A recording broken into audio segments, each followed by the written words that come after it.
الحمدللہ آج ہم ایک ایسے فرقے کے بارے میں بات کریں گے جو زیادہ مشہور نہیں، لیکن اس کے عقائد آج بھی کئی گروہوں پر اثر انداز ہو رہے ہیں۔ آج ہم نجرانیہ کے بارے میں بات کریں گے۔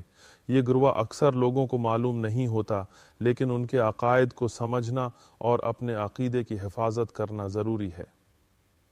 نجرانیہ کا تعارف۔ نجرانیہ ایک ایسے گروہ سے نکلا جو جبریہ کے نام سے جانا جاتا تھا۔ جبریہ کا ماننا تھا کہ انسان کے تمام اعمال پہلے سے مقرر ہیں اور انسان کے پاس کوئی اختیار نہیں، جیسے ایک روبوٹ جس کے پاس کوئی فیصلہ نہیں ہوتا۔ نجرانیہ نے اس میں تبدیلی کی اور کہا کہ انسان کے پاس کچھ حد تک اختیار ہے، لیکن وہ صرف وہی کر سکتا ہے جو اللہ نے چاہا ہو۔ شیخ عبد القادر جیلانی رحمہ اللہ نے نجرانیہ کو جبریہ کا ایک حصہ قرار دیا۔ ان کے بانی حسین بن محمد بن عبداللہ النجار الرازی تھے اور انہی کے نام سے یہ فرقہ نجرانیہ کہلایا۔ انہوں نے معتزلہ اور دیگر فلسفیانہ نظریات کو ملا کر ایک نیا عقیدہ بنایا۔ نجرانیہ کے عقائد۔ 1.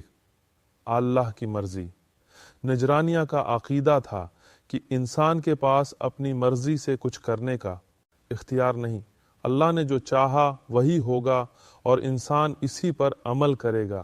یہ عقیدہ اہل سنہ والجماعت کے عقیدے کے خلاف ہے، جو مانتے ہیں کہ اللہ علم رکھتا ہے اور سب کچھ اس کی مرضی سے ہوتا ہے، لیکن انسان کو نیکی اور بدی کا اختیار دیا گیا ہے۔ 2. اللہ کی موجودگی۔ نجرانیہ کہتے تھے کہ اللہ ہر جگہ موجود ہے لیکن کسی سمت میں نہیں۔ اہل سنہ کا عقیدہ یہ ہے کہ اللہ اپنے عرش پر ہے، جیسا کہ قرآن اور حدیث میں واضح ہے۔ 3. اقران نجرانیہ کا ماننا تھا کہ قرآن مخلوق ہے۔ اہل سنہ والجماعت کا عقیدہ ہے کہ قرآن اللہ کا غیر مخلوق کلام ہے جو نبی صلی اللہ علیہ وسلم نازل ہوا۔ 4. نبوت۔ نجرانیہ نے کہا کہ نبی کی نبوت موت کے ساتھ ختم ہو جاتی ہے۔ یہ اہل سنہ کے عقیدے کے خلاف ہے، جو مانتے ہیں کہ نبی زندگی اور موت دونوں میں نبی رہتے ہیں۔ علماء کی طرف سے رد۔ شیخ الاسلام ابن تیمیہ اور دیگر علماء نے واضح کیا کہ اللہ کی مرضی 2 قسم کی ہے۔ 1. ارادہ کونیہ۔ یہ اللہ کی وہ مرضی ہے جو کائنات کے معاملات سے متعلق ہے، جیسے بارش کا ہونا یا کسی کا پیدا ہونا۔ ان معاملات میں انسان کا کوئی اختیار نہیں۔ 2. ارادہ شرعیہ۔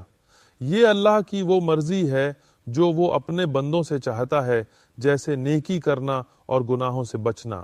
ان معاملات میں انسان کو اختیار دیا گیا ہے اور وہ اپنے اعمال کے لیے جواب دہ ہے۔ آج کے دور میں نجرانیہ کے اثرات۔ آج بھی لوگ نجرانیہ کے عقیدے کو دہراتے ہیں جب وہ کہتے ہیں اگر اللہ چاہتا تو میں توبہ کر لیتا، لیکن اللہ نے میرے لیے توبہ کا ارادہ نہیں کیا۔ یہ سوچ غلط ہے۔